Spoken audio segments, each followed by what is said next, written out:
Doña Remedios Trinidad, Police Captain Edgar Itban. Sir, welcome po sa RKFM Radio Kapiloryo sa Police in Action. Sir, sir, pwede po kayong magpakilala sa ating mga manonood, sir?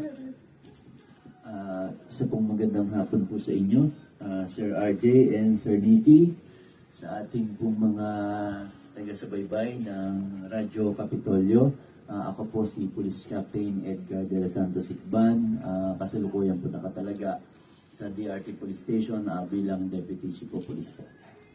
Sir, meron ba kayong mga nais batiin, sir, dito sa ating sir? Yung mga kasama natin, sir? Una po, isang magandang hapon po, lalo na po sa ating Provincial Director, Police Colonel Relly Arnedo, sa ibang provincial staff, sa ating mga kasamahan sa Pulisyon ng DRT, lalo na po sa aming Officer in Charge, Police Captain Carl Vincent Centenaje, at sa iba pang po mga miyembro nandito po sa Radyo Capital. Sir? Sir, pwede ba kayong magpakilala, sir, na kung saan kayong before kayo dyan sa DRT, sir? Ano po ba yung mga previous assignment, sir? Ako po'y isang lateral entry po ng 2019. Nag-start po ang aking pagiging police ng 2004. Batch po ng Kawarangan. And then, start ko po is Angat. Almost 16 years po ako sa bayan ng Angat. And then, nalipat po tayo sa pansamantala sa bayan po ng Santa Maria. And then, napunta po tayo ng bayan po ng DRT. Dito na po siguro yung sa latest. Yes, so kung maalala natin kahapon, Sir RJ, and last week, na-awardan ng DRT, Municipal Police Station, na zero crime rate. Ano po ba yung, may konti tayong idea para sa zero crime rate na na-award na binigay ng ating Provincial Director sa DRT, Municipal Police Station na tinanggap ng ating COP? Ito po kasing binibigay na at sa totoo lang nagpapasalamat po kami at na-appreciate po ng Bulacan PPO sa pamumuno po ng ating Provincial Director na sa malahat po ng mga zero crime incident sa balalawigan ng Bulacan ay nabibigyan po ng pagkilala. At isa na nga po dito at pinagmamalaki po natin na halos 5th consecutive na po ang bayan ng DRT na nabibigyan po tayo ng ganitong pagkilala dahil po kahit isang beses sa loob po ng 5 linggo po na yun na hindi po tayo nagkaroon ng kahit isa pong krimen sa bayan po ng DRT, naniniwala po kami na talaga pong isa pong matahimik ang bayan ng DRT at maayos. Yes, tama yun. Di ba Sir RJ? Napasyal naman din kami sa area ng DRT, lalo na yung pagka merong relief operation at pagtulong na pinapabot ang ating governor kasama si Provincial Director at yung mga project ng ating Provincial Director para sa pagtulong sa mga bayan, lalo na yung mga power plant areas ng DRT. Ang area ng DRT, kung susumain mo sir, mas malaki pa sa kabuuan ng buong Bulacan. Sa land area sir, tama sir? Halos 1/4. Halos 1/4 siya ng lalawigan ng Bulacan. Yes sir. Opo. So sa lawak nun, isipin mo kung napapatrolyahan at monitor ng ating kapulisan ng katahimikan.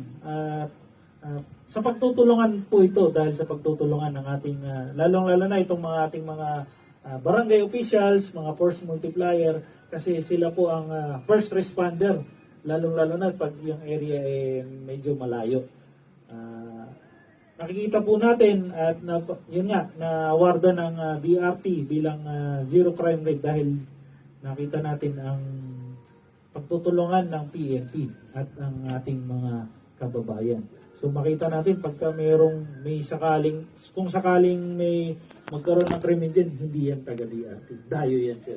Tama po ba sir? Tama po. Yan. So tuloy tayo sir. So ang question ko natin is, ano ang ating mga ginagawa para masigurong ligtas ang darating na barangay SK election 2023?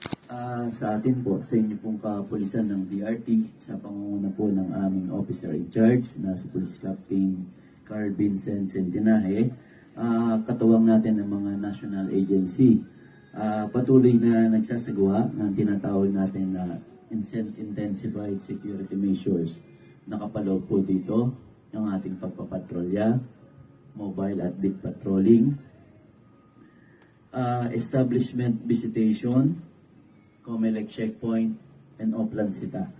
Kasabay din dito, nakikipag-ugnayan tayo at patuloy ang ating kooperasyon sa ating mga friendly forces, ang 70 IB ng Philippine Army at ng RMFB-3 na nasa barangay ng Kalawakan upang maisiguro natin ang pagpapanatili ng katahimikan lalo na po dito sa darating na barangay at Sangguniang Kabataan Election 2023. Yes, sir. Na-emphasize ni sir ang coordination at pakikipagtulungan natin sa Philippine Army at Regional Mobile Force Battalion 3. Kasi hindi naman natin may kakaila, sir, yung recent na mga incident.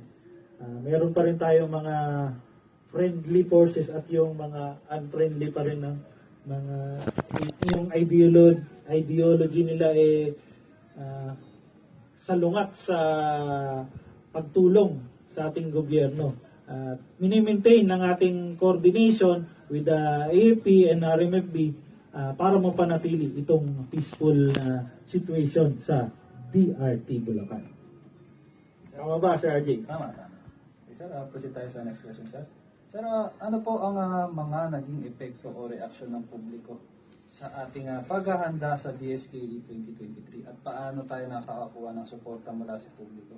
Sir, ito kasi yung kung nagkakontak tayo ng mga checkpoint, minsan yung mga negative reaction yung mga dito mga publiko natin. Sir, ano po yung ano natin dito? Sa atin po naman mga kababayan po sa DRT, una po, naging maagap ang ating mga kapulisan, lalo na po sa pagkalap po ng mga impormasyon, upang lalo na din sa kaganapan ng BSKE. Malaking po tulong dito ang pagbibigay po natin ng mga informative material sa kanila. And then kung ano pa ang mga nakapaloob sa BSKE. Lalo na po yung mga pag-ooplan bandilyo po natin sa mga public places natin. No? Nagiging bunga nito ang kanilang kaalaman, nagkakaroon po tayo ng magandang kooperasyon at ugnayan sa ating mamamayan at nagiging positive ang reaction po ng ating mga kababayan.